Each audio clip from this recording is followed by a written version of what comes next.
Sorry? What? Obviously, Jawaharlal Nehru. India is a pioneer of the name because we did not want to be a part of capitalist bloc as well as the communist bloc, which came immediately after the Second World War came to an end. That was the case. Cold War started, no? Between the USSR as well as United States of America. ये जो यहाँ पे unipolar लिखा है, unipolar basically it became after 1991. Between 1947 to 1991 we will have bipolar world, and after 1991 it became unipolar, and now it is multipolar. Okay, this is the case.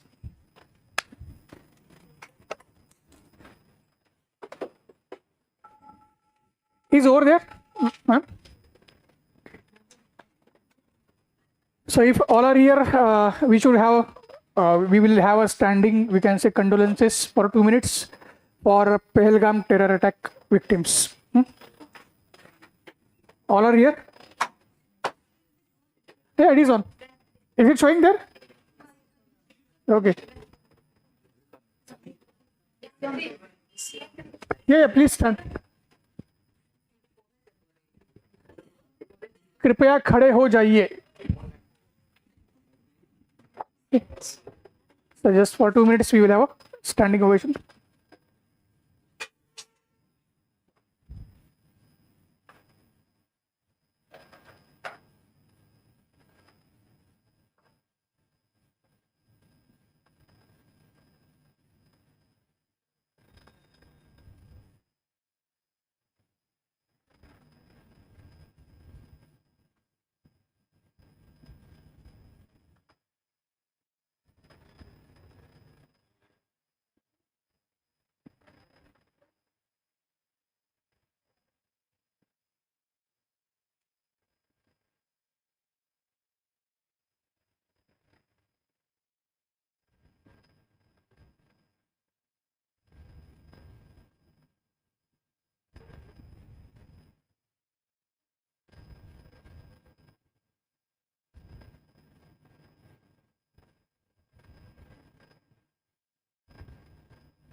So may the departed soul rest in peace, and we have to stand together. We have to be united in such a kind of fight against the terror. Okay. So with that, we can have a sit hours. We can sit now.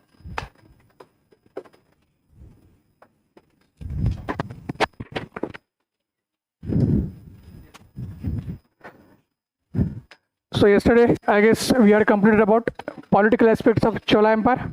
That means achievements of rulers. And we had seen that the two of the greatest, that is Raja first and Rajendra first, they had made Chola Empire as a global empire. Within India, it was south of Krishna only, but outside India, it was having a vast realm as far as the Cholas were concerned. And obviously, it was a Raja first who built the most famous Dravidian temple, known as a Gurudeshwar temple or a Rajeshwaram temple. But before coming to that art and cultural aspect, just like Pallavas, we have to see the few highlights of the administration. Okay, because Chola administration is also important. From there also 1 or 2 questions sometimes they are asked. So as we saw, just like Pallavas, Cholas were also centralized monarchy. And obviously Pallavas were definitely, they were more feudalistic, but Cholas, they were not feudalistic. They were purely centralized monarchy that we can find. And again, it was a hereditary monarchy, so royal family was going to witness the succession based on law of primogeniture. Okay, and again the concept of Yuvraj that we had in Pallavas, same concept of Yuvraj we will also have in case of Cholas. So this was the case. But the point was that Cholas basically, when we say about centralized administration, so again we can find that under Cholas, there was a council of ministers to aid and advise the Chola king. And same like Pallavas, Chola kings also, they used to believe in a divine light theory, and they would take the titles like Rajadiraj, Maharaj. So big titles, the pompous titles that were witnessed from the time of Guptas, now they were taken by Cholas also. And as we saw in case of Pallavas, the different administrative units. Same would be visible in case of Cholas.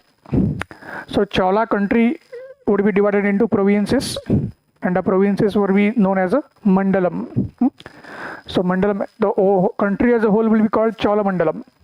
The country or a nation as a whole would be called Chola mandalam, and this Chola mandalam would be divided into provinces known as mandalam. Okay. In case of Pallav, the term was Kottam.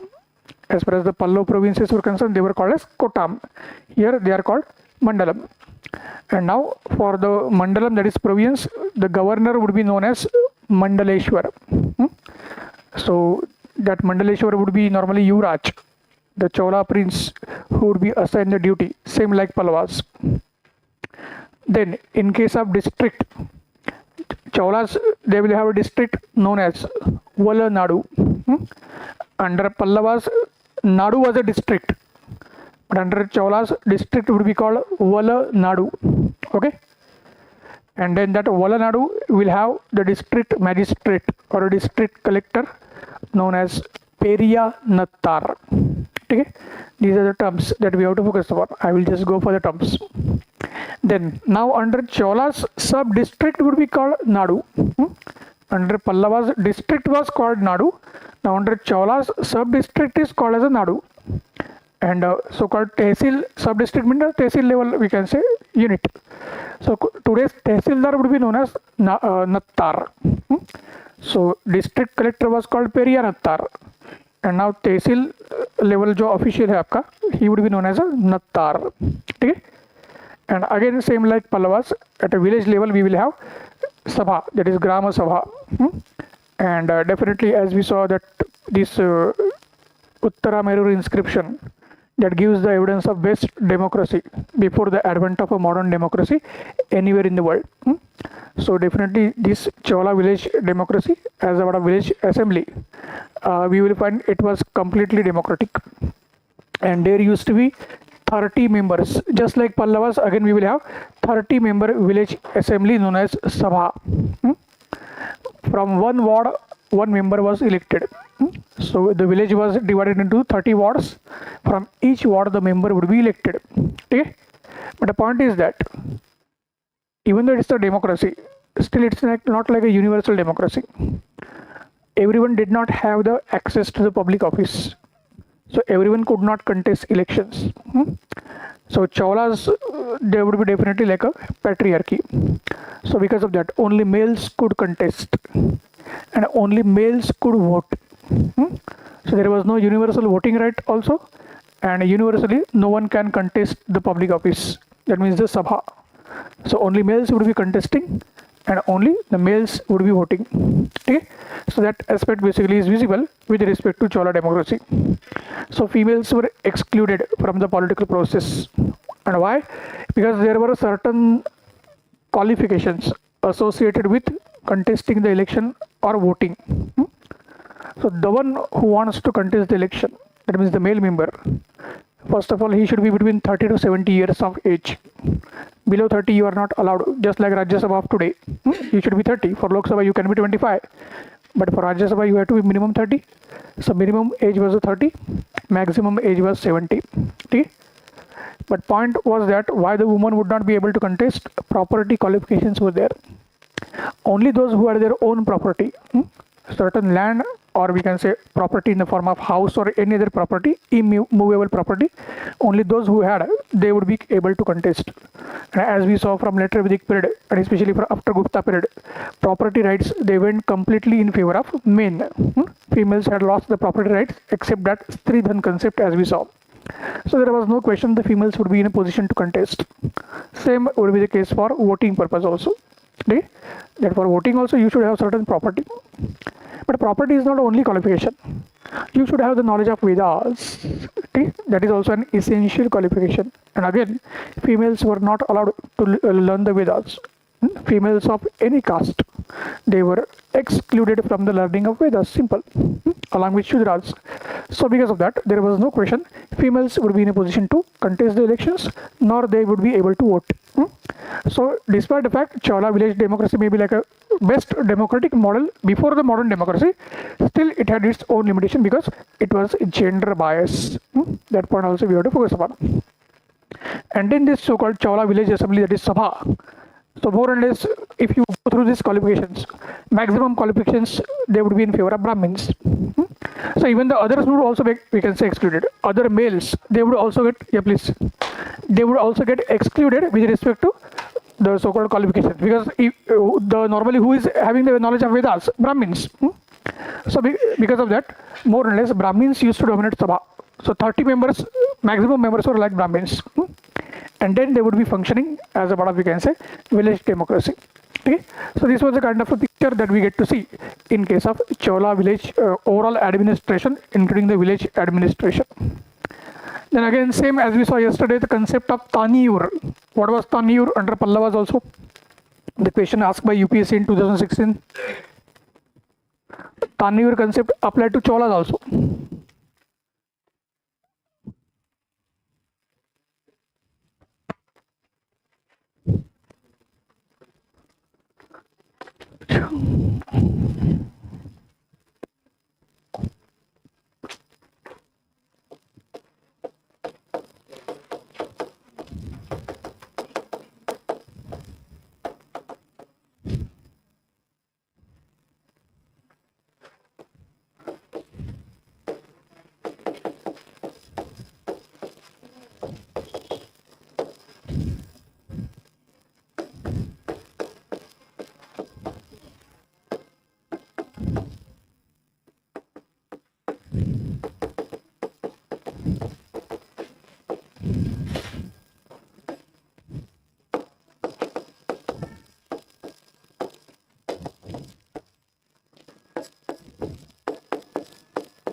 Okay, so we can see the administrative units including the city.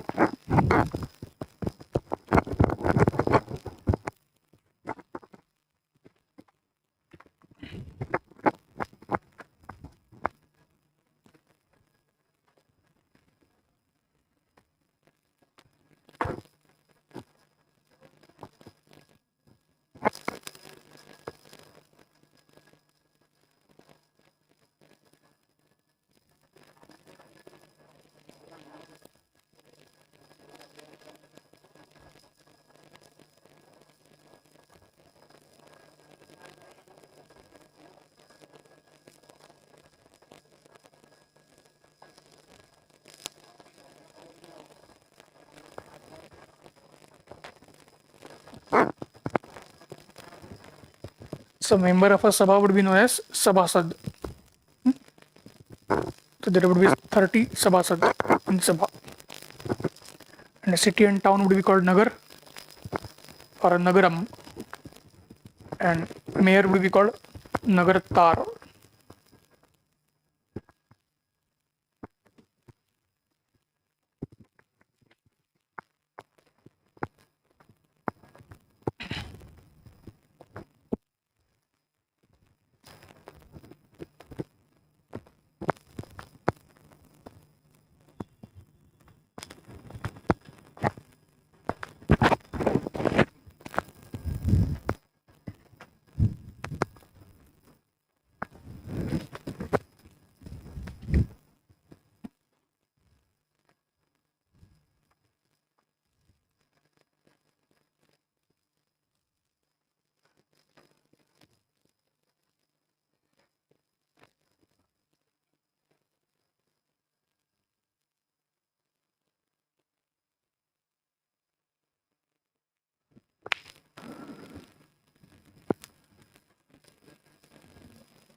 Okay,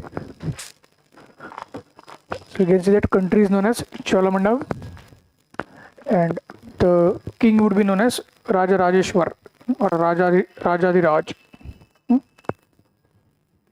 Province was a Mandalam. Governor was normally a Yuvraj. He was called Mandaleshwar. Okay.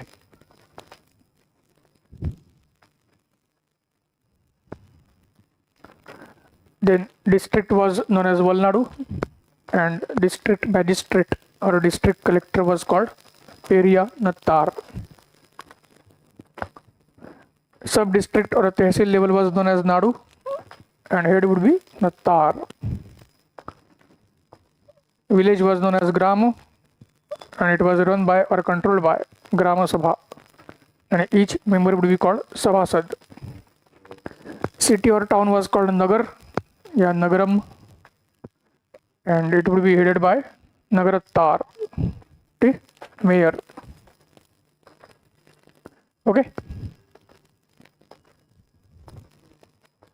Then again, as I mentioned, Taniyurs, the autonomous settlements consisting of 80 to 100 villages. They were found under Pallavas also. They were found under Cholas also. And normally, Taniyur would be found at a Nadu level because they are like 80 to 100 autonomous villages. So at a sub-district level, these Taniyurs you are going to find. Okay. Next, you have to note the Chola king was assisted by Council of Ministers known as Avai.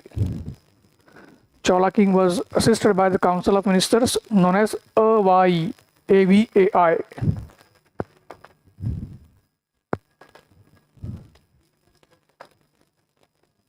Chola king was assisted by a council of ministers known as Avai. AVAI. Okay?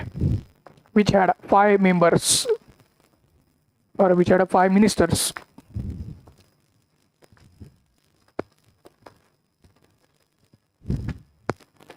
Okay? First, I will write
Okay, so many terms are there which are now asked by UPSC as far as Cholas are concerned, because Gupta Chola is like a focus of current government. If you see both pre and mains questions, questions which were never asked after COVID, they are asking continuously in prelims also, mains also.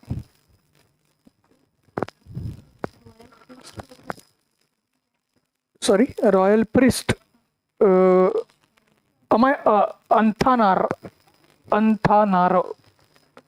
We call it as a Raja Purohit in Sanskrit. ये Tamil terms है ना, तो इसको तो इनको संस्कृत में क्या बोलते हैं ध्यान में लेना है. Then you will be able to remember. What you were saying? 2 sections. First is Perundanam. Perundanam. That means active army which is posted on border or frontier. Okay? And a second is like CRPF, which is on standby or backup.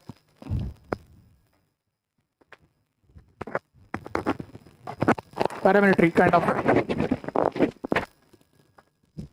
That is called Stirundanam. Perundanam, Stirundanam. It is a backup army, standby army, second front. Sophisticated, well trained, well organized permanent standing army, divided into 2 sections. Perundanam, posted on a frontier or border, and which was active army. Even today we have 15 lakhs force, but 13 lakhs is active, 2 lakhs is not active. Stirundanam, the backup or on a standby mode. Then infantry or foot soldiers, they were called Kai Kolar, Perum Padai. Padai से ध्यान में रखो. Padai मतलब पद संस्कृत में, पद मतलब foot. Foot soldiers, Kai Kolar Perum Padai. And troops which used to act like a personal bodyguards of a king, the whole of royal family or royal palace, they were called Veria Kallar. Okay, they were called Veria Kallar. थोड़े से terms आपको revise करने पड़ेंगे. And then the military cantonments or defense academies, they were known as Kadagam.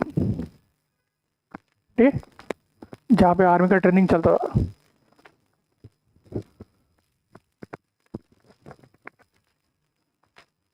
Just like we have NDA, National Defense Academy, Dehradun, okay, or Air Force Training Center in Dindigul near Chennai.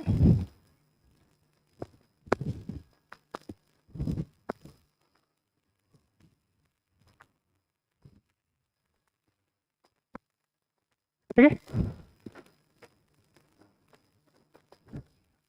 So Avai was a royal court or a council of ministers, and 5 important ministers were there. First were Amatyas, as we say in Sanskrit. In Tamil they were called Amaichiyar. Okay? So they used to act as a political advisor. तो यहाँ पे यारी दोस्ती बहुत है, सब यार है. Amaichiyar, ठीक, सेनापति यार, यार यार करके ध्यान में रखो. Then Orar means the intelligence agents and the spies. They were called Orars. ठीक है. Then Dutars, दूत से पता चलेगा, ambassador, diplomat. Dutars or Thuthars, kind of foreign minister, diplomats, ambassadors, etc. Then Senapati are obviously commander in chief. And Raja Purohit or a royal priest, which used to be there, as far as Sanskrit term was concerned, he was called Anthanaro. Okay, and obviously he will always be a Brahmin, Anthanar. Then Amaichiyar or Amatyas, they would also be Brahmins. Okay, commander in chief or a Senapati, or he would be like Kshatriya, because caste system was now well entrenched, both under Pallavas and Cholas. And there was a Aryanization of South India, which took place under Pallavas. And that's why the caste system the secondary position of woman, देवदासी और dancing girl tradition, ये temples दिखने के लिए beautiful दिखते हैं, पर इनमें women's का कहीं ना कहीं सेपरेशन किया गया था. Dancing girl tradition, devadasi concept it came, which was absent in other parts of India. Even today also in deep south only you find such a concept. ठीक है, सॉरी लास्ट में 2 sections ना. अच्छा, military cantonments, कदगम, KADAGAMS, military cantonments. Cantonment means training center. Just like we have today many railway stations, Firozpur cantonment, Agra cantonment. Why? Because they used to be the army cantonments under British, and even today Indian Army is maintaining their cantonments. Meerut cantonment. Okay, so we call it as a cant, Agra cant, Meerut cant, Pathankot cant, Firozpur cant. This cant means cantonment, and that is Kadgam. Okay. So these are important administrative as well as military terms that we should know of.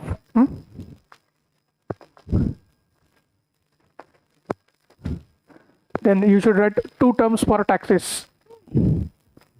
Land revenue was the chief source of taxation and was known as Veli, VELI. Land revenue was the chief source of taxation and was known as Veli. ठीक है.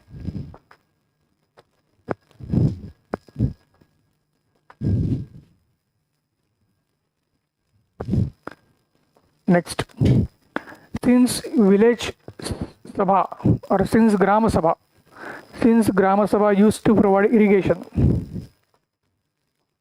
Since Gram Sabha used to provide irrigation, comma, Eri Patti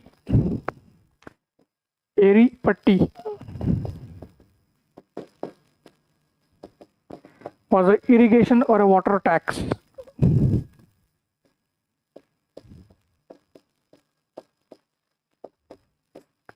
Eri Patti was a irrigation or a water tax imposed by Sabha upon people. Okay? Since Grama Sabha used to provide assured irrigation, Eri Patti was a irrigation tax or a water tax imposed by Grama Sabha upon people. Okay?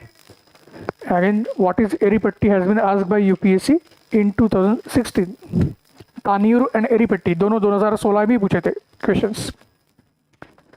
Okay? So this is about, we can say, the Chola administration and the 2 important taxes.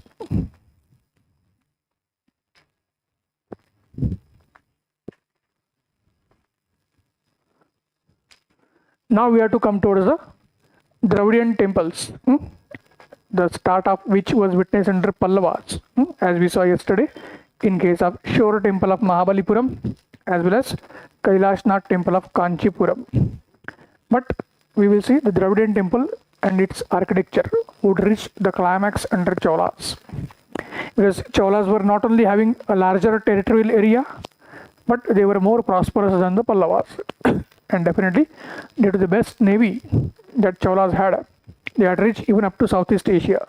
So resource was not a constraint as far as Cholas were concerned, and they basically spent handsomely upon building the beautiful temples, the very Dravidian style of temples which had been started by Pallavas. First we should know the overall features as far as the Dravidian temples are concerned.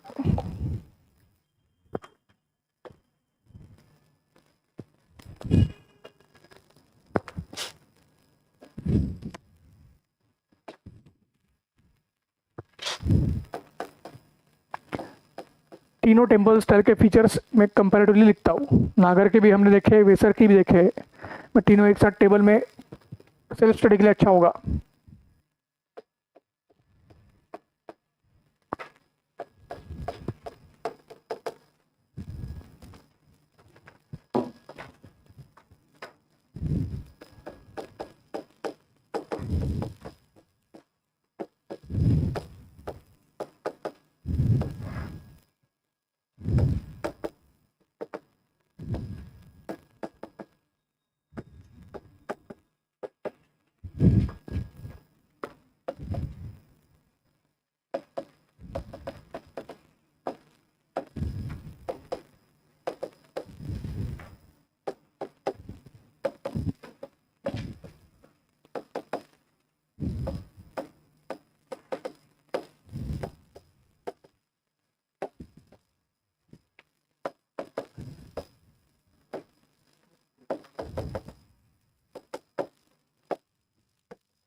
Okay, so what we can find in Nagar or North Indian style, the style saw its birth under Guptas, and it got, we can say, further developments under the successors of the Guptas.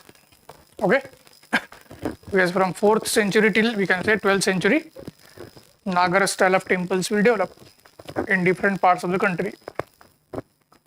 For Vesar, the Vesar temple, the style took a birth under Chalukyas of Badami, and we saw their temples, correct? The growth was witnessed under Rashtrakuts, which succeeded Chalukyas. But a climax was witnessed under Hoysal kingdom, which would emerge between 11th to 13th century in Karnataka. Okay? Hoysals were only in Karnataka of today.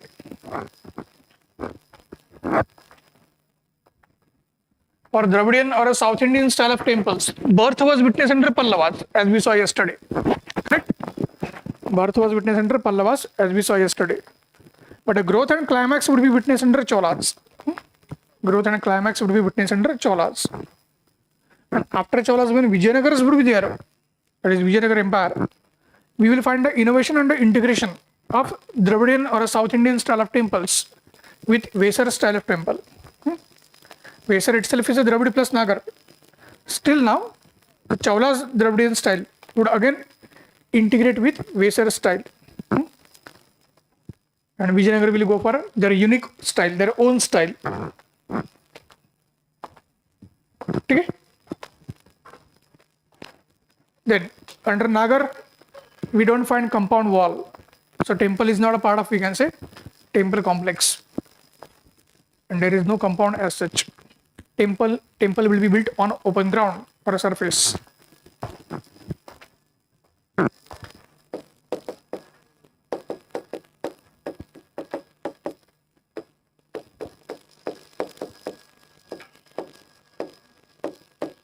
Okay? Vesar सबसे best है, Buddha's middle path. Maybe, may not be. Maybe, may not be. Shakespeare, to be or not to be. So for Vesar, compound wall may be present, may be absent. And as such, temple may be part of the complex, may not be the part of complex. Simple. दोनों का hybrid होने का एक फायदा भी है. अपना खुद का कुछ नहीं है. ठीक? East या west, Vesar is best. Then for Dravid, temple would be essentially a part of a compound wall as well as dedicated complex. Okay? This point we have to keep in mind. Sorry? For Dravidian temple, because temple they were developed uniquely as a part of distinct identity, which had political functions also as well as economic functions also. Under Cholas, the temples used to act as the banks. People, when they used to donate money, it was basically kept as a deposit. Interest used to be paid upon that. Merchants used to take that deposit as a loan. They would return that deposit or a loan with interest. And then in disaster management like flood, droughts, famines, money would be used. Okay? And employment would be provided. But Chola temples were like banks of the time. So for that, a dedicated compound was there. And that's why there were separate donations known as Deva Dana type of lands, which were donated only for temple building. Okay?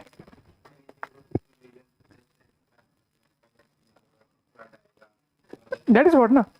What? Because more or less the South and Deccan was geographically adverse. So they were like a hedge. Okay? The temples were essentially the part of a complex, or hence compound wall was present. For Nagar style, we saw water tank was absent. Again, geography and climate that we saw. But in Maru Gujarat style, that is Gujarat and Rajasthan, where more or less desert conditions were there, and even today, water tank was an essential feature. Okay? For Vesar, same, to be or not to be. Water tank may be present, it may be absent. Simple. Okay? And for Dravid, water tank was essentially present. Yes, temples also used to act as a rainwater harvesting mechanism, and irrigation mechanism. So this was the case. Okay. Next, you should write in Nagar. Next point.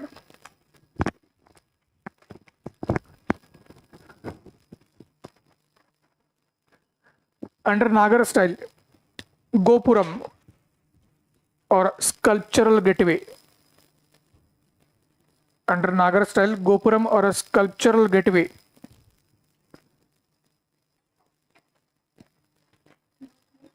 Gopuram or a sculptural gateway. Just like in Buddhist stupa we saw Toran, na? Same is called Gopuram, as far as temple is concerned. In Nagar style, the Gopuram or a sculptural gateway at the entrance of the temple was absent.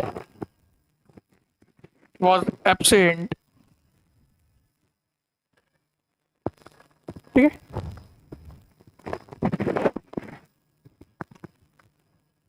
Vesar, you can write on your own. Gopuram may be present, may be absent. And for Dravid, Gopuram was a feature of a Dravidian temple only. Okay? Gopuram was an essential feature of a Dravidian temple.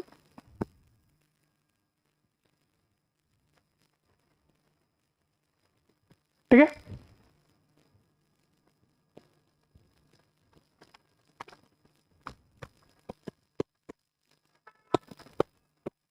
Come back to Nagar. Temple was normally built upon a very high raised platform known as Jagati. Temple was normally built upon a very high raised platform called Jagati. Okay?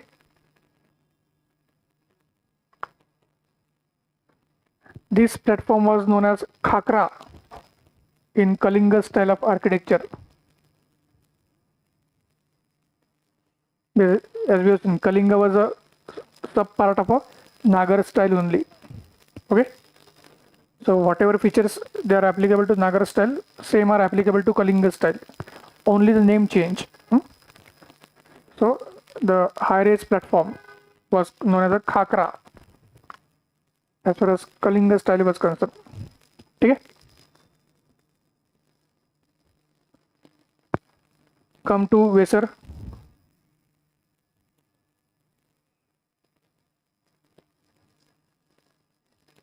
In Vesar temples, instead of high raised platforms,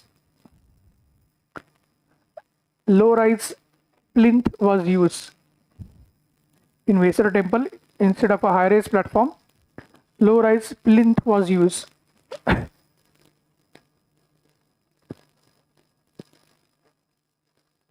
Okay? Low rise plinth, PLINTH, plinth was used. Correct? Come to Dravid style. In Dravidian style,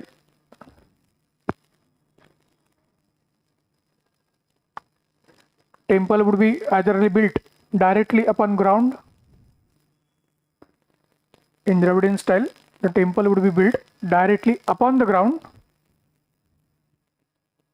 or a low rise plinth may be present.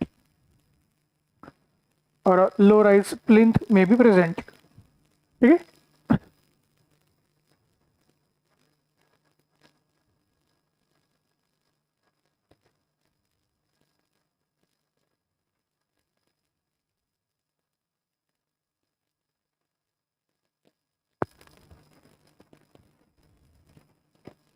Next, in Nagar style, curvilinear temple tower. Come to Nagara. In Nagar style, curvilinear temple tower was called, क्या कहते थे उसको? रेखा प्रसाद is a subtype. It was called Shikhar.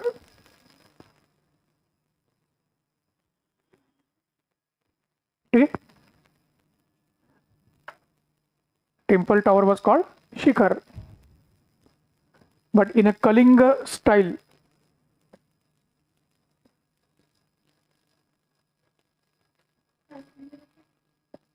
in Nagar style basically, the curvilinear temple tower was called Shikhar. Okay. But in a Kalinga style or Odisha style, it was known as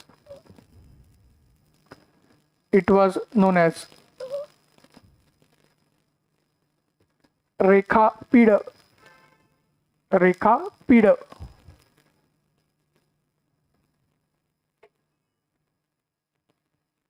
Okay. And in a Kalinga style, it was not curvilinear.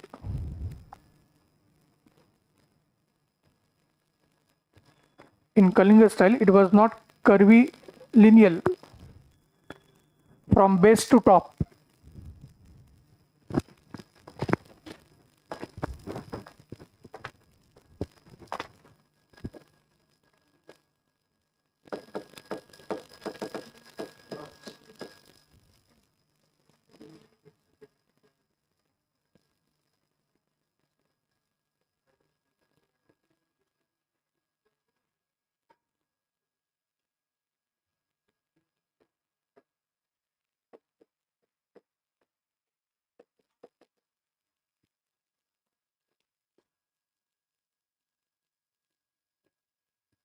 In Kalinga style, it was not curvilinear from base to top. Normally, Shikhar is curvilinear from base to top. But in Kalinga style, we have it will go straight from base and then it would be curvilinear at the top. That is the difference between Shikhar and Rekha Pida. The minor difference is there that we have to keep in mind. Like Jagannath Puri, we can say Rekha Pida, as we can see. Konark has lost the Rekha Pida, but Jagannath Puri, we can see this type of. You don't find this Shikhar is like a Rekha Prasad that we have. But here we have Rekha Pida. So it will basically would be straight from base till top, and at top it will be curvilinear, and the two curves will meet each other, and then you will find Amalak and then Kalash. Okay. बाकी features वैसे रहेंगे. Clear. Next come to Vesara.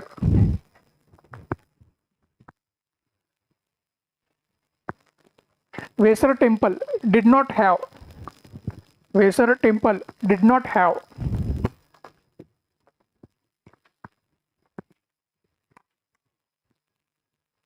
a very tall temple towers like Nagar or Dravid. Vesar temples didn't have a very long temple towers like Nagar or Dravid.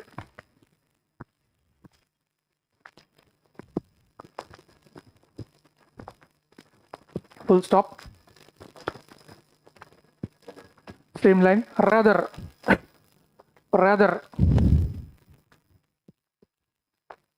they had miniature temple towers.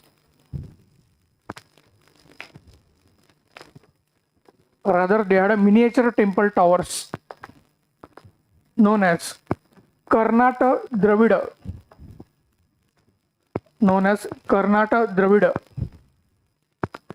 किसके under इनको कर्नाटक द्रविड़ कहेंगे?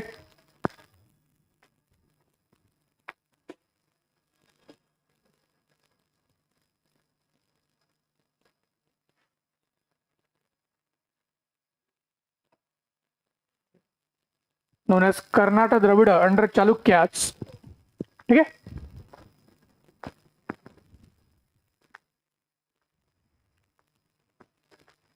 And Kadamba Shikhara under Rashtrakoot and Hoysals.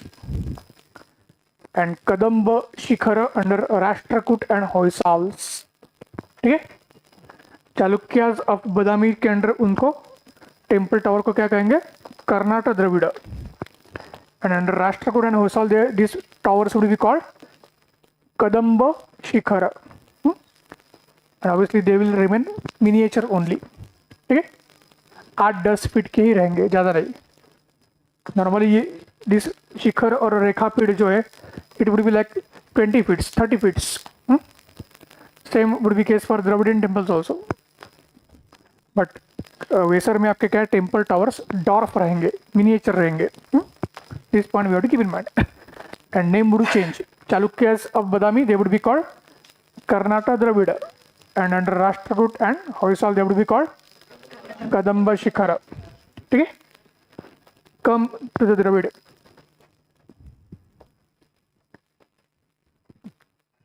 If Nagar temples had a curvilineal temple tower, if Nagar temple had a curvilineal temple tower, he is dreaming the temples. सपने में temples आ रहे. If Nagar temples had curvilineal temple tower, ठीक है, then Dravidian temples had pyramid shaped temple towers even taller than shikharas.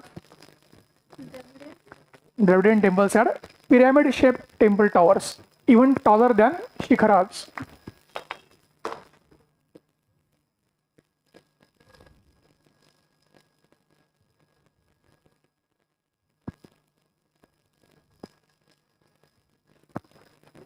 ठीक है, Dravidian temples had a pyramid shaped temple towers which were even taller than shikharas.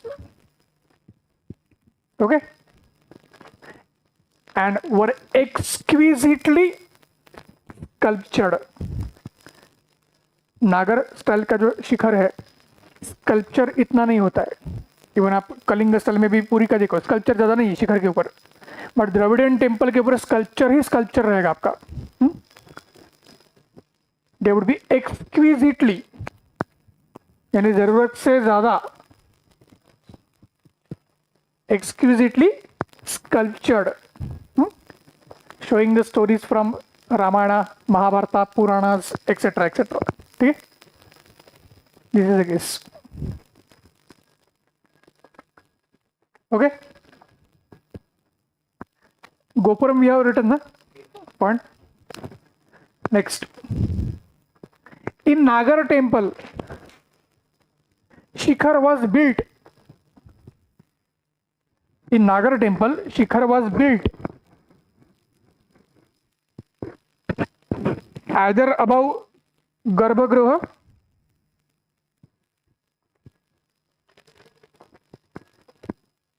shikhar was built either above garbhagriha or it can also be built above mandapa,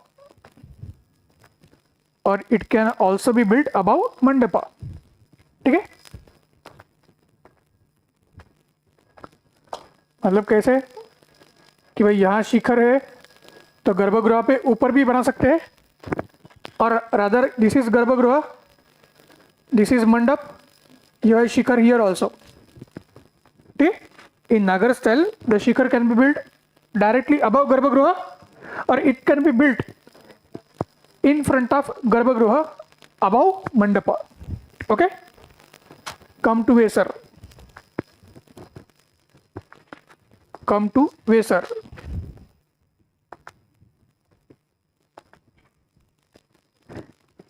In Vesar temples, many a times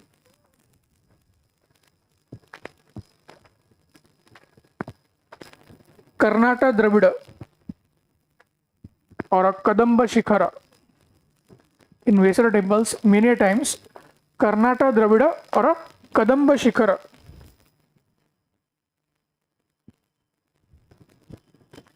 was built in a series both above Garbhagriha as well as Mandapa.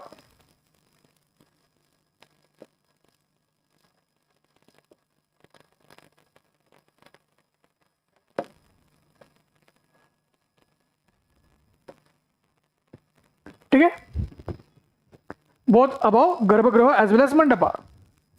But each shikhara would be lesser in height. Each shikhara would be lesser in height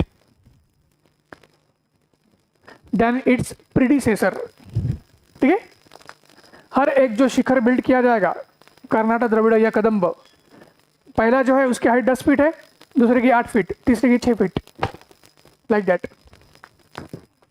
Each basically this shikhara, that is kadamba shikhara, would be built in it would be smaller than its predecessor.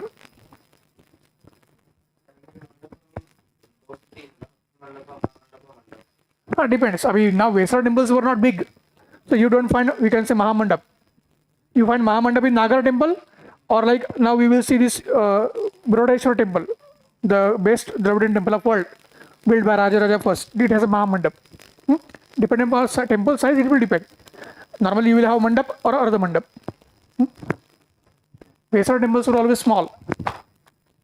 Okay, come to Dravid. Now Dravida का जो temple tower है उसको हम क्या बोल रहे हैं? What we are calling it? The temple tower of Dravid. What we are calling it? Are we calling it as a शिखर? शिखर क्या लिखा है मैंने? शिखर कहाँ पे? तो for Dravid what we have used the word?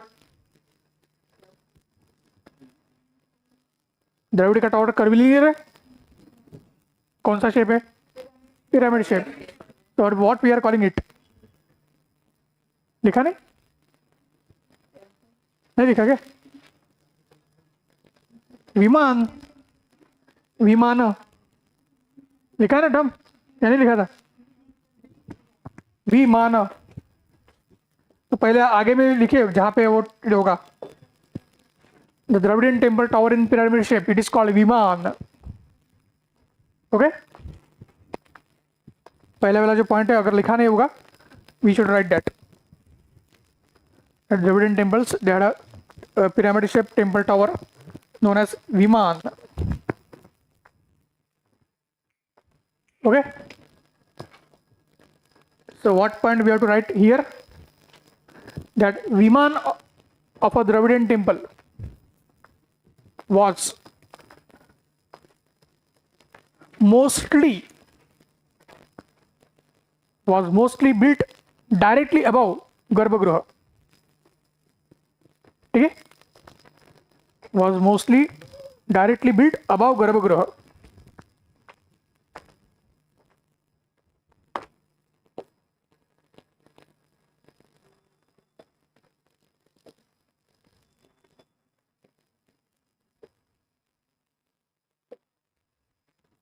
ठीक है, was mostly built directly above Garbhagriha. नागर का क्या है, गर्भगृह के ऊपर हो सकता है, नहीं भी हो सकता है. वेसर ने तो क्या है, इस पर ट्रेन ही डाली थी.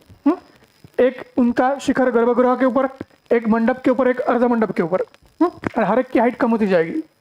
And for Dravida vimana would be directly built above the garbhagriha. That difference also we have to keep in mind. ठीक, तो आपको ये मेंस में भी काम में आएगा, सिर्फ प्रीलिम्स नहीं है. आप सीधा 15 मार्क्स के क्वेश्चन अटेम्प्ट कर सकते हो, just by going in table format, depending upon how the question is asked. ठीक है, you have the features of each style also, and comparatively also you can just go. Next, again come back to Nagar. वापस नागर में आ जाइए.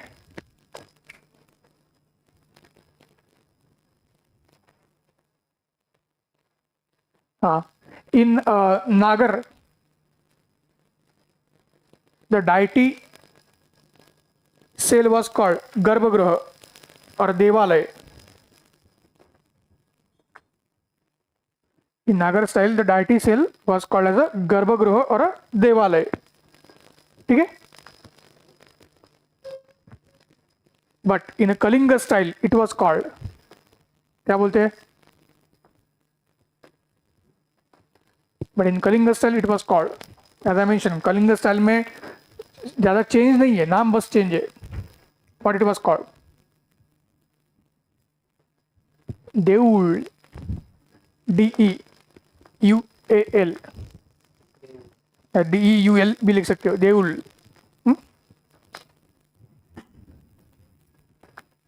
In Nagar cell, the deity cell was called Garbhagruha or a Devalay, but in Kalinga cell it was called Deul or a Rekha Deul. Okay? Deul or a Rekha Deul. Deul, yeah, Deaul. Both ways you can write. Okay? Come to Acer.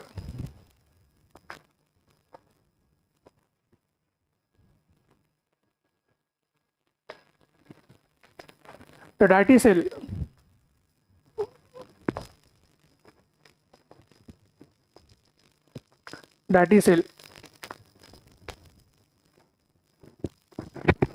was known as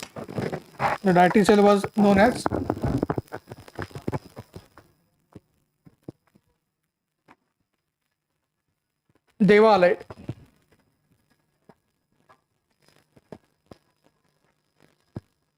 or Adhisthana. Deity cell was called Devalay or Adhisthana. Okay?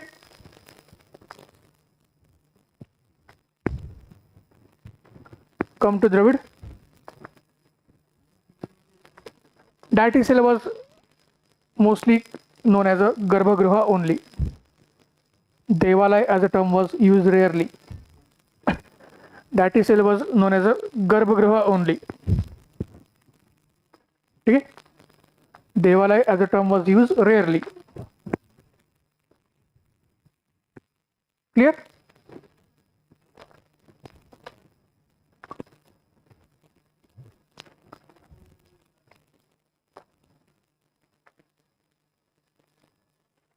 Last point of difference.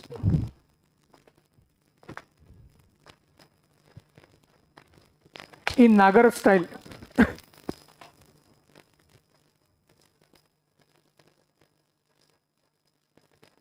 mandapa or a pillared hall was mostly open. Or a pillared hall was mostly open.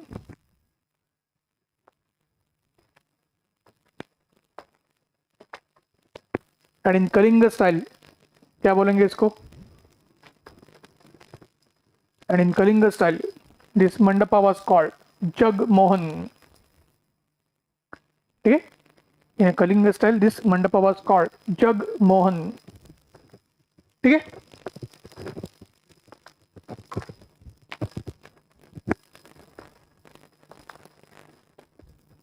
Okay? Come to Acer. Mandapa may be open or it may be closed. Acer में आइए. Mandapa may be open or it may be a closed mandapa.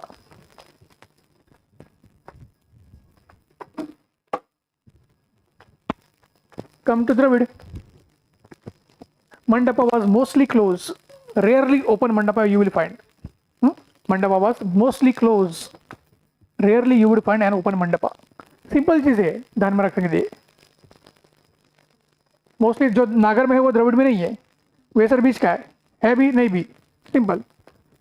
उसी तरीके से बस याद रखते जाओ आराम से.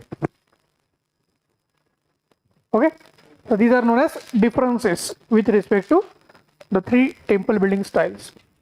And obviously Dravid features, as we saw, they fully developed under Cholas. इतने पल्लवास के अंडर डेवलप नहीं हुए थे, इसलिए मैंने पल्लवास के टाइम में बताया नहीं था आपको. ठीक है, तो ये टेबल बहुत ज़्यादा इंपॉर्टेंट है आपका. आर्ट एंड कल्चर के कम से कम 20 मार्क्स या इवन 15 के 2 क्वेश्चंस पूछे तो 30 मार्क्स भी आपके इसमें से कवर हो जाएंगे. मेंस की बात कर रहा हूँ मैं. प्रीलिम्स में तो डिपेंड्स यूपीएससी कितने क्वेश्चन पूछेगी, आराम से आ जाएगा आपका. ठीक है, so now we will see this Brodeshwar temple that we had seen yesterday. Raja Rajeshwaram temple, as we saw.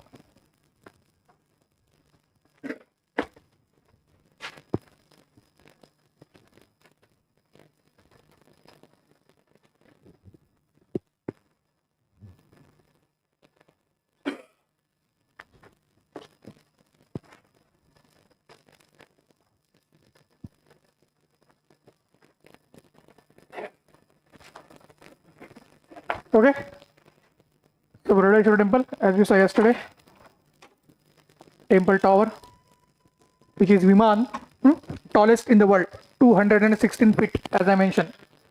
Purely granite, पूरा का पूरा granite and highly sculptured as we saw.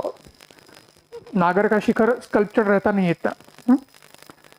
So you can understand कि 216 feet चढ़ाए कैसे होंगे उस समय granite rocks को, और उसको एक शेप देना. चढ़ाना एक ठीक है, फिर भी मान सकते हैं जैसे जैसे चढ़ाए होंगे हाथी बीती लगा के, तो उसको इतना ब्यूटीफुल शेप देना, that is like a wonder. This is the case. ठीक है, so you should give the heading now. Dravidian temples under Chola, and these are called Great Living Chola Traditions, UNESCO World Heritage Site.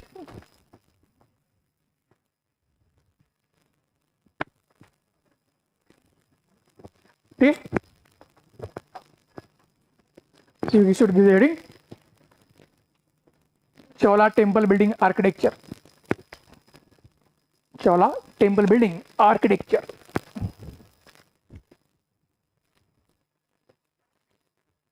And first subheading, Great Living Chola Temple Traditions. Great Living Chola Temple Traditions.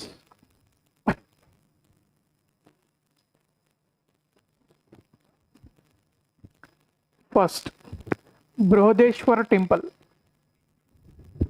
First is Brihadeshwar Temple. Okay.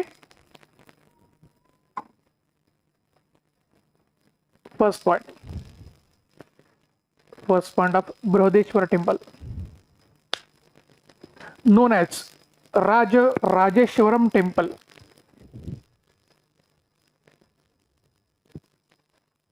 Known as Rajeshwaram Temple, built by greatest Chola ruler Raja first. Okay, built by greatest Chola ruler Raja first.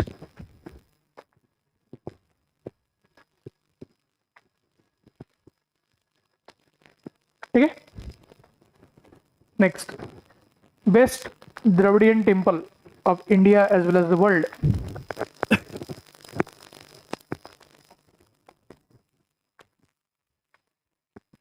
Best Dravidian temple of India as well as of the world,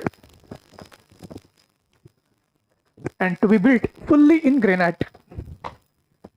And to be built fully in granite. Okay.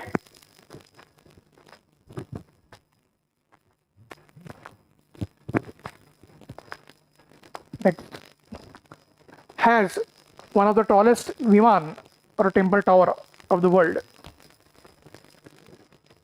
Has one of the tallest viman or temple tower of the world, in bracket 216 feet. Okay, in bracket 216 feet.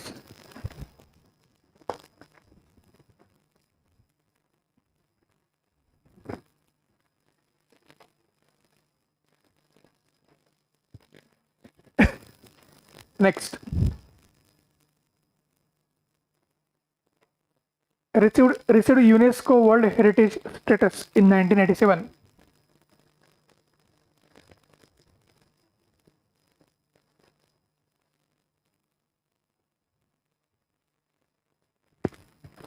Received the UNESCO World Heritage status in 1987.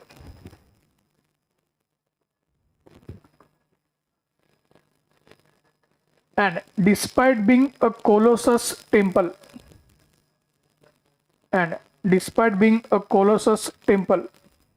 so we can see the temple is a part of temple compound or a complex.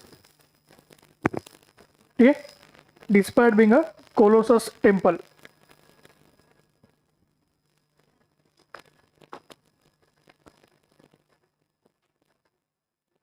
it is built upon low rise plinth. जो Dravidian temple का feature है ना, there is no huge platform. अभी इतने heavy temple के लिए बड़ा platform चाहिए ना, तो वैसा नहीं है. It is build upon a low rise plinth.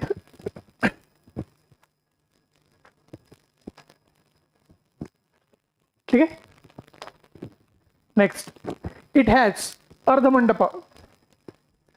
It has Ardha Mandapa, known as Nandi Mandapa. Because we saw Ardha Mandapa is normally used for what? Having or placing the vehicles or mounts of a gods and goddesses. The Lord Shiva ka obviously temple is dedicated to Lord Shiva. The Lord Shiva ka jo vehicle कौन है? Nandi, the bull. So Ardha Mandapa is called Nandi Mandapa, where a huge rock cut Nandi is there. Where the huge rock cut Nandi is placed. Okay? Then we have Mandapa. Then we have Mahamandapa. Okay? Next, temple being huge, not just has a mandapa, but also a Mahamandapa. Both of them being close. Both of them being close. Okay?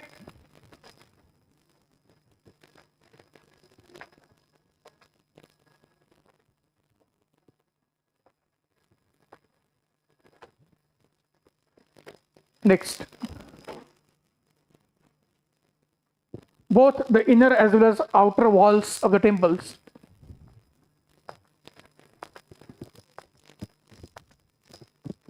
showcase. Both the inner as well as the outer walls of the temples showcase 108 forms of Lord Shiva. 108 forms of Lord Shiva.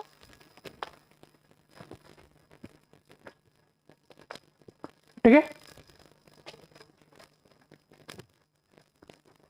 And obviously the most famous one, Nataraj. Obviously the most famous form would be shown in sculpture, that is Nataraj. ठीक है? लेकिन इस temple की सबसे खास बात जो है, that is the unique feature which is absent for any building of the world, that temple doesn't cast its own shadow between 12 p.m. to 4 p.m. any season.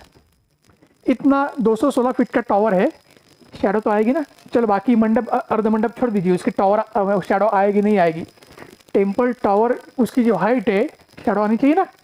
What ever में भी द सीजन 12 से 4 के बीच में temple की tower छोड़ दीजिए, पूरे temple की शैडो नहीं मिलेगी आपको.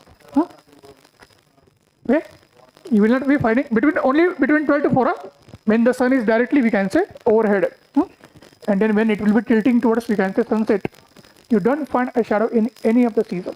बाकी टाइम मिलेगी आपको before 12 p.m. and after 4 p.m. also till sunset you will find a shadow, but between 12 to 4 p.m. at any season temple doesn't cast a shadow. लिखिए. तो एस्ट्रोनॉमी एंड ज्योमेट्री का वंडर है वो, along with civil engineering marvel. क्या हो गया? That is the astronomical civil engineering marvel is there. So it has been aligned in such a way. So they got the idea how to, we can say, put this alignment just to reflect the sunlight or deflect the sunlight, so that shadow is not there. This is the case. Because normally temples, they want sun rays.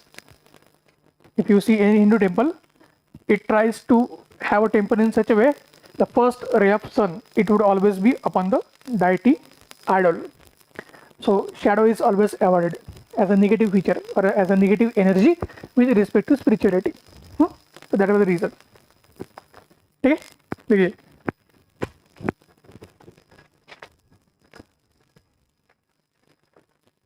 The most unique feature of the temple is that it doesn't cast any shadow between 12 p.m. to 4 p.m.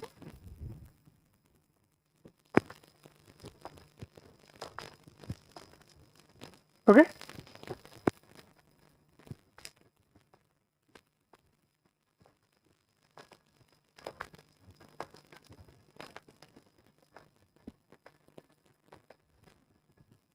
Clear?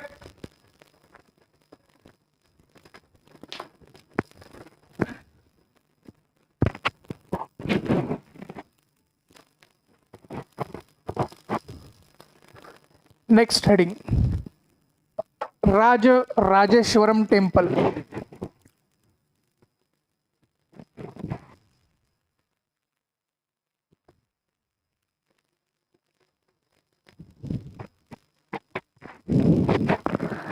Another first point, another famous Chola temple in Dravidian style, built by Rajendra Chola.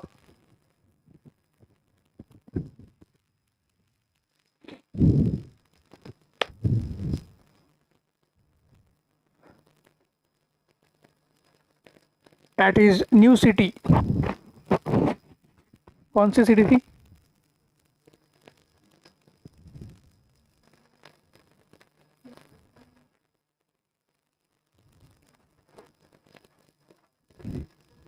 What was the name of city and why he had built the city?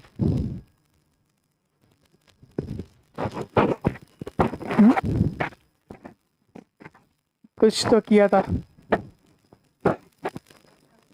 कौन सी victory achieve की थी जिसको celebrate करने के लिए? हाँ, yes, very good, very good. Gangaikonda, the conqueror of Ganga Valley. So as I mentioned yesterday, that he was probably, we can say, in a North India to take upon Mahmud Ghazni. So that's why basically when he got this victory in Ganga Valley, so he was a conqueror of a Ganga Valley. So Gangaikonda. So he built a new city, Gangaikonda Chola. Okay, and in that city he built this temple, Raja Rajeshwaram temple. Okay, so what we have written?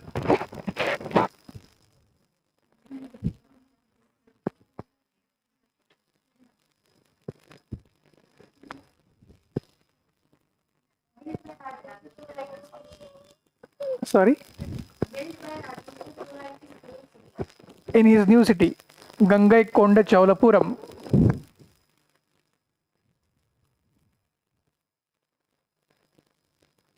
After his conquest of Ganga Valley. After his conquest of Ganga Valley. Okay.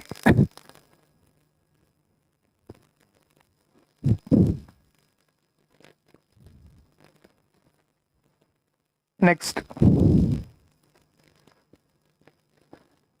This temple is also dedicated to Lord Shiva.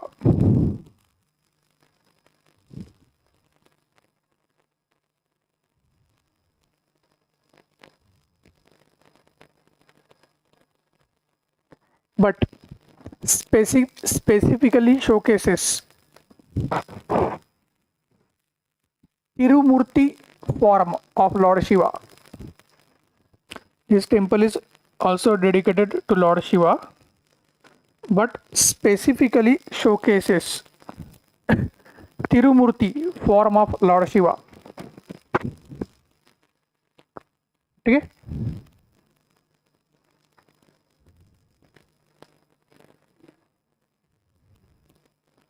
Tirumurti form of Lord Shiva. Next, sculptures of Ganas. Sculptures of Ganas. It is associates of Lord Shiva, along with their head Ganesh. Sculptures of Ganas, the associates of the Lord Shiva, along with their head or chief Ganesh or Lord Ganesh. Okay, along with their head or chief Lord Ganesh are found upon temple walls. Okay.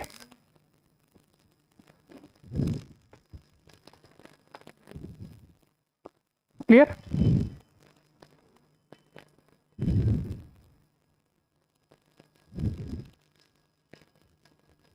Last point. Beautiful sculptures of goddess Durga.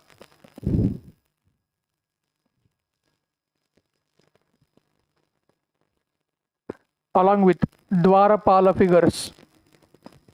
Along with Dwarapala figures. In bracket, guardian deities. Dwarapal were like a guardian deities. Okay. Beautiful sculptures of the Lord Goddess Durga along with Dwarapala figure are also found in a temple. Okay.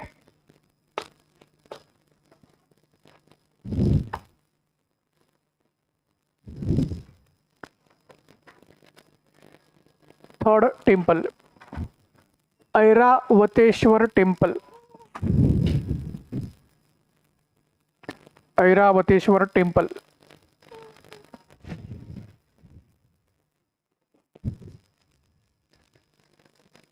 ठीक है.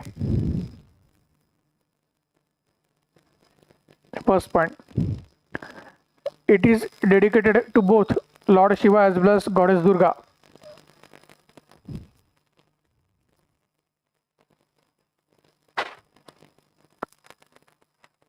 It is dedicated to both Lord Shiva as well as Goddess Durga.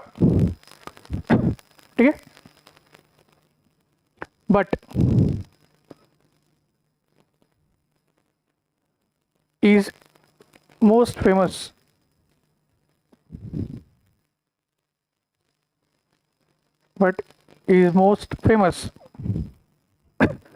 for huge elephant sculptures.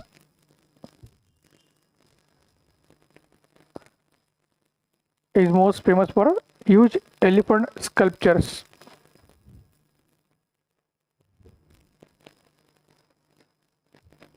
Including Lord Indra's elephant Airavat. Including Lord Indra's elephant Airavat. Okay.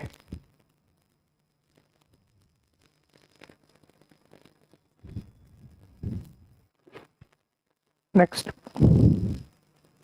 Goddess Durga has been shown as a Mahishasur Mardini. Goddess Durga has been shown as a Mahishasur Mardini. That is slaying a buffalo-headed demon, Mahish. That is slaying a buffalo-headed demon. That is Mahish. Okay.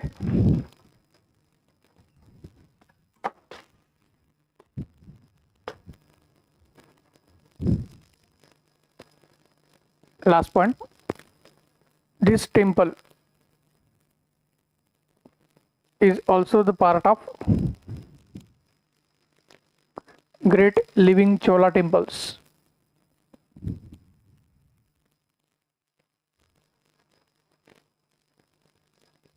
This temple is also the part of great living Chola temples, but is found at a place called Dara Samudram, D-A-R-A, Dara Samudram. Okay? So it is not found at Tanjavur or Chidambaram, the typical Chola temple towns. It is found at one more temple town which developed later, known as Dara Samudram. Okay? So this is about the Chola temples and overall Dravidian architecture. Now last two,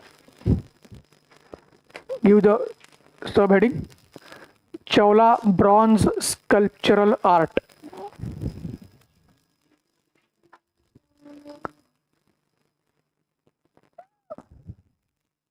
Chola bronze sculptural art.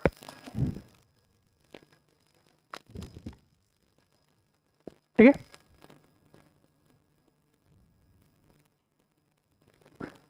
First point,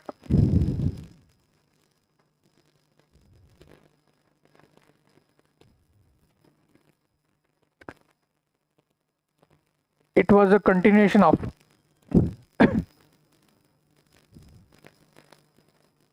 bronze sculptural traditions. It was a continuation of a bronze sculptural traditions.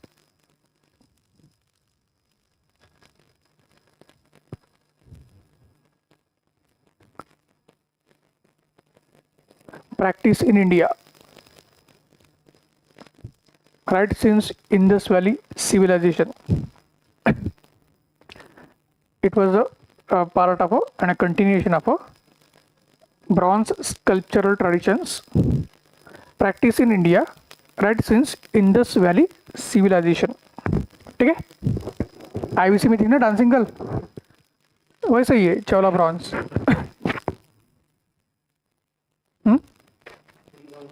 Tribhanga. Next, as such, Chola bronze figures were also made by using lost wax technique. Chola bronze figures were also made by using lost wax technique. Okay, so what is this technique? I had told at the time of IVC. जो dancing girl बनाई गई थी IVC की, उसमें भी यही technique इस्तेमाल किया था. What basically is done in lost wax technique?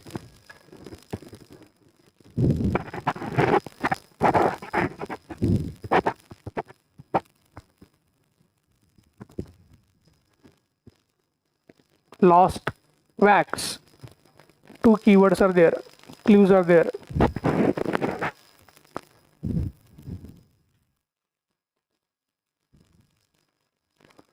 So first of all, you will make a wax model or a statue of anything that you want to have. Dancing girl, Nataraj, Shiva, in under Cholas as we have, anything. Then you will cover it with a clay molding. You will cover it with a dried clay molding. You will put a small hole at that so-called clay molding. Then this clay molding, which has wax statue or image inside, you are going to put it upon fire in a controlled temperature. So once you are putting this clay molding, which has wax inside, upon a controlled temperature in fire, wax will start melting out. Wax to melt hoga, and from the hole which you have kept, wax will come out. Wax will drain out. तो आपके पास wax image चली गई, आपके पास सिर्फ clay molding है, and you are maintaining controlled temperature, so clay is not damaged. Then again from that small hole which you have put, now you are going to put inside molten bronze. ठीक है, जिस whole से wax बाहर आया उसमें you are going to put the viscous और molten bronze. Then you will allow this molten bronze to cool by keeping the whole clay molding in a water. ठंडे पानी में रख दोगे आप, ठीक. And once you keep it for, we can say, some time or ideal time, then obviously you will bring the whole clay outside the water.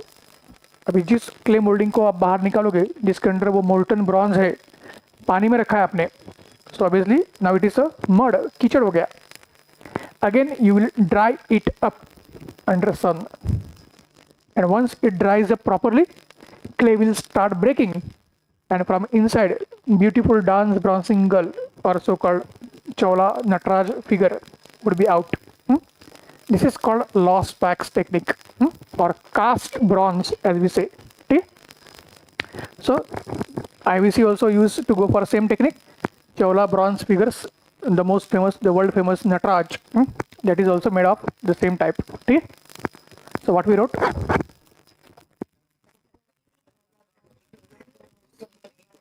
Okay. Next one. However, Chola bronze figures also got influence. However, Chola bronze figures also got influence by Pala bronze art. Chola bronze figures also got influenced by the Pala bronze art.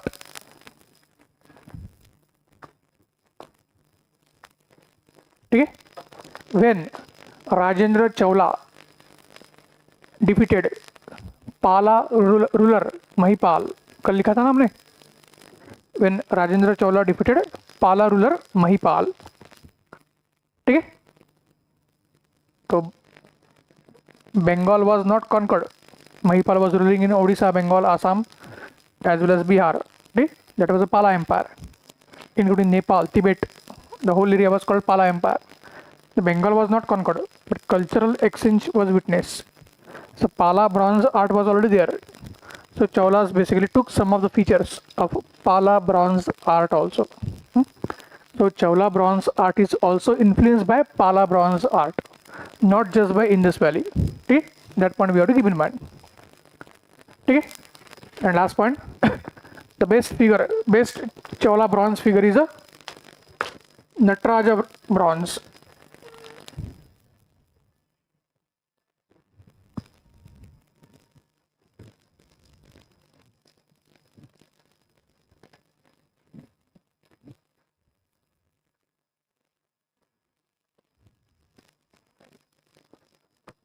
Okay? The best Chola bronze figure is the world famous Nataraja bronze figure. And now also basically a tremendous smuggling goes as far as the Nataraja bronze is concerned. बीच में विजय माल्या उसको लेके आया था ना, टिप्पू सुल्तान की sword Nataraja bronze चोरी करके Australia में लेके गए थे. पैसा बहुत मिलता है इसमें स्मगलिंग में, तो उसको शायद विजय माल्या लेके आए थे बीच में. This is case, but one of Nataraja statues different thing. There are thousands of statues which are smuggled. This is an antiquity as far as Indian heritage is concerned. But हमारे ही लोग चीज़ों को समझते नहीं है, पैसे के लिए सब कुछ किया जाता है. It's organized business, organized crime. आप internal security में उसको पढ़ोगे as a part of organized crime. ठीक? So this is the case. So what I mentioned, that best example is a Nataraja bronze figure, in which Lord Shiva has been shown, performing his famous Tandava dance. In which the Lord Shiva has been shown performing his famous Tandava dance. And again, like a dancing girl of IBC. And again, like a dancing girl of IBC. And Avalokiteshvara Padma Pani painting of Ajanta. And again, like a dancing girl of IBC and Avalokiteshvara Padma Pani painting of Ajanta. Nataraja Shiva is shown in a Tribhanga position. Okay? Nataraja Shiva is shown in a Tribhanga position. चार हाथ दिखाए गए हैं lord Shiva के. And if you see his leg position, left leg is in a suspension, हवा में है. Right leg is stationary. There is a curve और bent at a waist. There is a slight bent at a neck and again at a legs. That is called tribhanga. ठीक है? तो like dancing girl of IVC, Avalokiteshvara Padmapani painting, उसमें भी पद्मपाणी का त्रिभंग दिखाया है. This is one more we can say feature where Tribhanga position is there. Okay, so this is about the Chola bronze as far as the bronze art was concerned. अभी last heading दीजिए, 2-3 line लिखना है. Literature का एक ही example है, Tamil literature का. Last heading literature.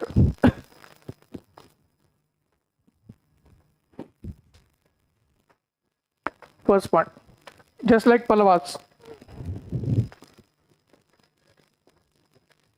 Tamil was a court language of Cholas.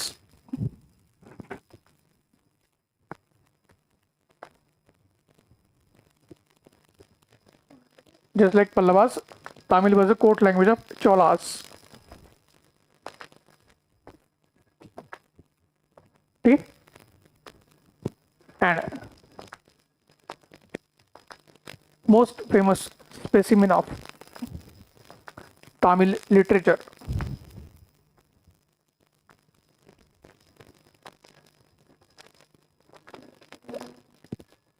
known as Tamil version of Ramayana, known as Tamil version of Ramayana, was written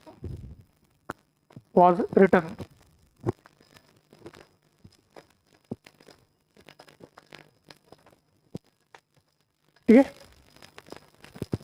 Next, known as Rama Bharatam.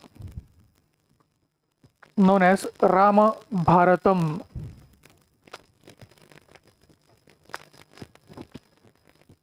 It is different from the traditional version of Ramayana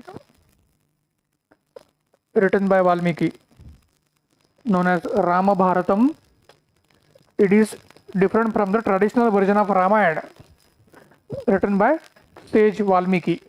normally जो हम रामायण पढ़ते हैं या TV serials में देखते हैं वो says Valmiki ने लिखा था. Where the lord Rama is the hero and Ravana is the villain. But when Kamban Ramayana, Ravana is the hero. ठीक है, is in Tamil Nadu. Ravana is worshipped Kerala, Tamil Nadu, Sri Lanka. So it's the Arya versus Dravid. Okay? This is the case. And also the influence of Southeast Asia. If you go to Indonesia, you will find another version of Ramayana.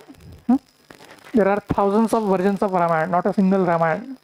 Traditionally, what we normally know is the North Indian version as far as Ramayana is concerned. Okay? Ayodhya ke Bhagwan Ram. But if you go to Southeast Asia, you will find, if not thousands, then definitely hundreds of Ramayanas you will find. Okay? So this is the case. So here basically, based upon Dravidian traditions, we will find the Tamil version of Ramayana was portrayed, known as Rama Bharatam, by the most famous Tamil poet,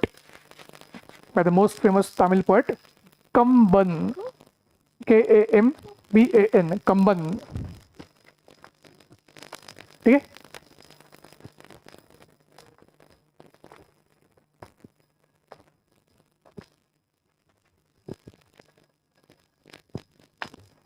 ठीक है. Next,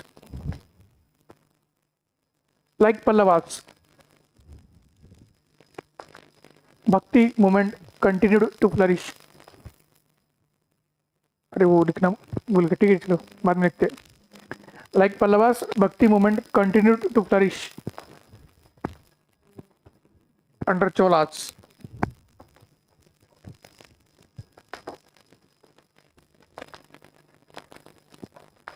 And two famous Shaivite saints. Two famous Shaivite. Shaivite means in bracket Nainar saint. Nainar. Shaivite को नैनार कहते थे ना. 2017 में UPSC ने पूछा था, who is Nainar, who is Alvar? Alvar Vaishnavite saints. So two famous Shaivite saints in bracket Nainar saints. नाम लिखता हूँ मैं.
Okay, so there was a trinity or a trinity as far as Nainar saints were concerned.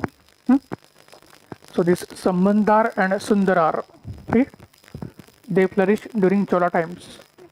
Two of this out of this trinity, the saints flourished under Cholas. But trinity में जो पहले थे, सबसे पहले उनका नाम था अप्पार. yesterday भी हमने लिखा है. एंड अप्पार मतलब उनका असली नाम क्या है? तिरुक्कुर अरासर. और वो कब प्रवेश कर रहे थे? पल्लवास के अंडर। पल्लव रूलर महेंद्र वर्मन, उनको जैनिज्म से शैविज्म में लाने वाले कौन थे? अपार। ठीक है, पार पार कर दिया जैनिज्म से सीधा शैविज्म में।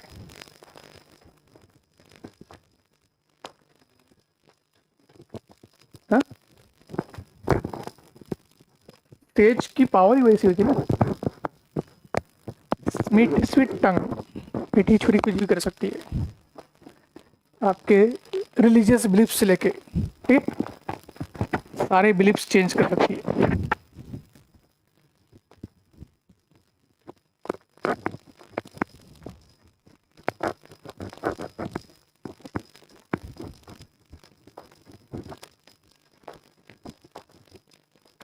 Next point,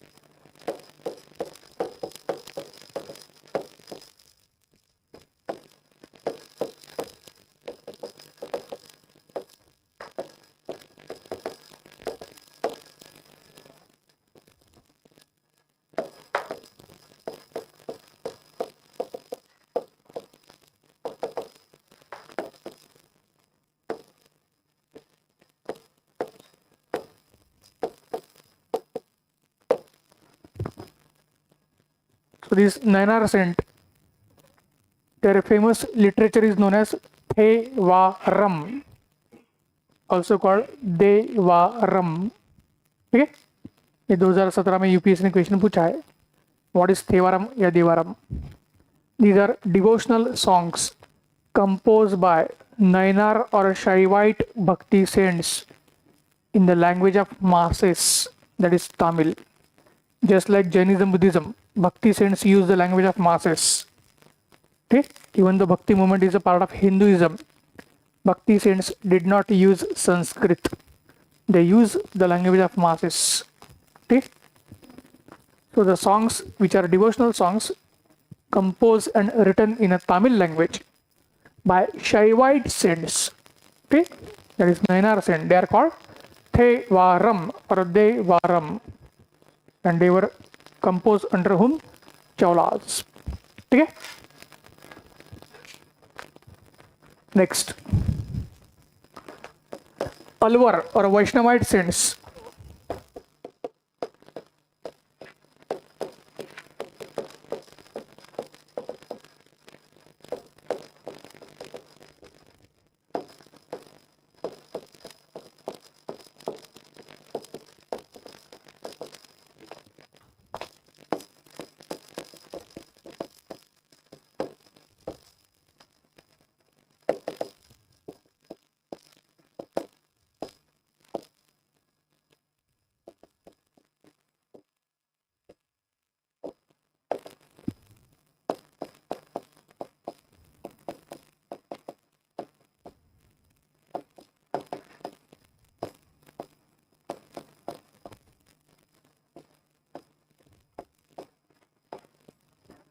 So if Nayanar or a Shaivite Bhakti saint compose their devotional songs in Tamil language, which are called Thevaram or Devaram, Alwar कैसे पीछे रह सकते हैं?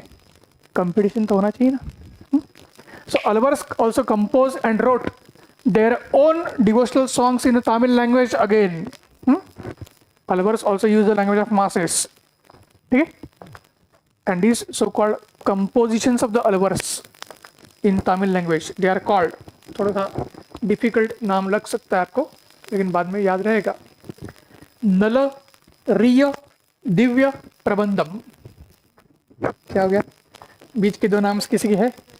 रिया and Divya, but it's a Riy and Divy, not Riya and Divya. It's a single word. आपके लिए मैंने उसको breakup करके दिया है. Nalayira Divya Prabandham, as we said, like a bullet train. ठीक है. So devotional compositions of a Alvar or Vaishnavite Bhakti saints, they are called Nalariya Divya Prabandham. Okay. तो they were under written under Cholas. आपका नाम है कौन सा नाम है? दिव्या। ओके गुड, ठीक है। नेक्स्ट यानी सेकंड लास्ट पॉइंट जो लास्ट यानी 2024 के प्रीलिम्स में पूछा है, Nath Muni was a famous Vaishnavite saint under Cholas. Nath Muni was a famous Vaishnavite saint. UPSC ने उतना ही पूछा है, नाथ मुनि वैष्णवाइट सेंट थे या नहीं, पेयर बेस्ड क्वेश्चन दिया था। चौलास के अंडर थे या किसके अंडर थे ये नहीं पूछा है। वो 10th सेंचुरी एडी में थे, पल्लवास चले गए थे, चौलास थे, simple. Nath Muni was a famous Vaishnavite saint of 10th century AD under Cholas. in bracket UPSC 2024, in bracket UPSC 2024, okay. And Ramanuja was the most famous Vaishnavite saint under Cholas and belonged to 11th century AD. And Ramanuja was the most famous Vaishnavite saint under Cholas and belonged to 11th century AD. ठीक है, नाथ मुनि 10th century AD में थे, पर उनसे भी ज्यादा famous कौन थे? Ramanuj. He belonged to 11th century AD. Okay. Next, Ramanuja introduced Sagund.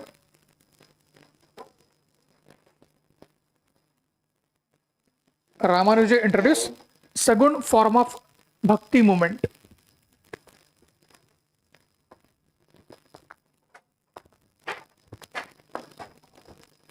Okay? And his Vaishnavism became famous as Sri Vaishnavism. His Vaishnavism became famous as a Sri Vaishnavism. Okay?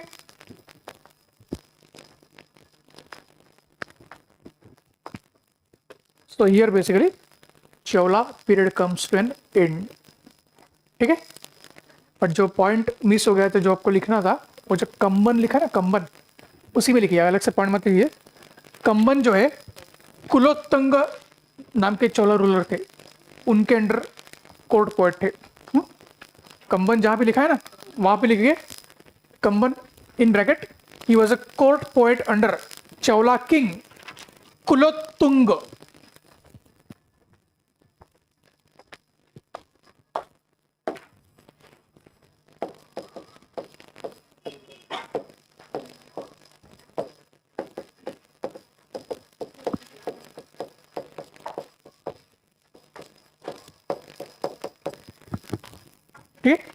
Kulottunga third नाम के एक Chaula king थे, उनके under ये poet थे। And कंबन 12th century AD के है, चौला लगभग खत्म होने वाले थे तब के, ठीक है।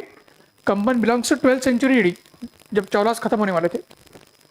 ये पॉइंट ध्यान में रखना है। Kulothunga 1, Kulothunga 2 and then Kulothunga third, ऐसे एक चौलास के रूलर में थे।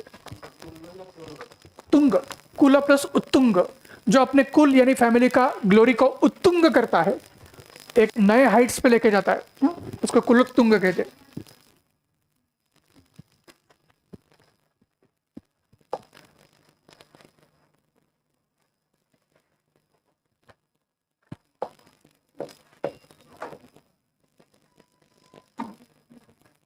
ठीक है, तो चौला इज ओवर। हमारा ब्रेक का भी टाइम हो रहा है, we can take a break. After break Vijayanagara we will go for. Same ऐसे ही देखना है, कुछ रूलर्स के अचीवमेंट, बाकी टेम्पल्स एंड जो भी आर्ट एंड कल्चर।